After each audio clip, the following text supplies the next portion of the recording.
Je réponds aux questions que vous m'avez posées sur ma story Instagram sur le centre de rééducation. Alors cette hospitalisation n'a absolument rien à voir avec mon escarre de cet été qui d'ailleurs est fermée et cicatrisée depuis le mois d'août. Mais je suis bien à Carpape pour un séjour bilan comme on appelle ça ici. J'ai demandé ce petit séjour de remise en forme à Carpape sur la saison d'hiver évidemment parce que c'est là où il n'y a pas de compétition de surf. Donc cette hospitalisation va durer 3 à 4 semaines. Je fais d'abord 15 jours maintenant, je rentre 15 jours pour les fêtes et je reviens une semaine ou deux en fonction de mes objectifs, s'ils sont atteints ou non. En parlant d'objectifs, c'est la question qui m'a été le plus demandée.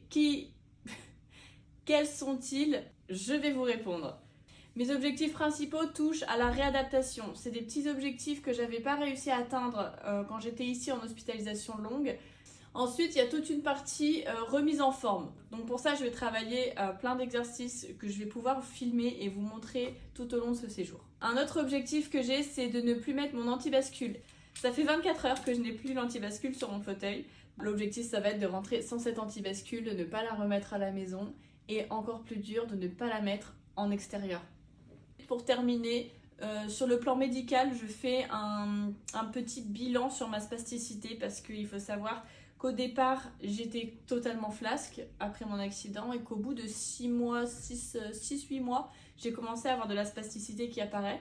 Et du coup, on va faire le point avec le médecin. Je me demandais aussi si plus de stations debout faisait partie de mes objectifs. Alors oui, ça fait partie de mes objectifs de remise en forme. Ça fait aussi partie de mes objectifs de spasticité parce que être debout avec mes attelles, ça permet un étirement de jambes que je ne peux pas forcément faire de chez moi parce que je n'ai pas le matériel adapté. Et ce sera aussi la première fois que je remets mes attelles après mon escarre parce qu'en fait, l'arrière de mon attelle vient juste pile poil sur ma plaie. Donc j'ai un petit peu peur de la réouvrir. Et mon ergo va venir me mettre une petite mousse qui va venir normalement protéger tout ça. Qui décide de ces objectifs? Donc c'est moi qui en parle à mon médecin, qui les valide en fait, qui trouve ça cohérent ou non, envisageable ou non. Et ma kiné est tout de suite au courant. Je pense faire quelques réels sur la kiné ou des moments forts et peut-être vlogger une semaine sur YouTube. Dites-moi ce que vous en pensez en commentaire si vous êtes chaud. Vous êtes plusieurs à me demander comment je vais et franchement, je vais bien. Franchement, je vais bien.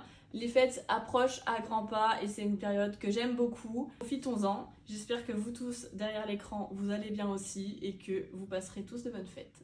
Donc voilà, merci beaucoup d'avoir regardé ce petit réel. N'hésite pas à liker, commenter, partager. Abonne-toi si ce n'est pas déjà fait. Et je te remercie beaucoup pour le soutien. Ça me fait vraiment très plaisir, ça me fait chaud au cœur. Sans vous, il n'y aurait pas tout ça. Voilà, merci beaucoup.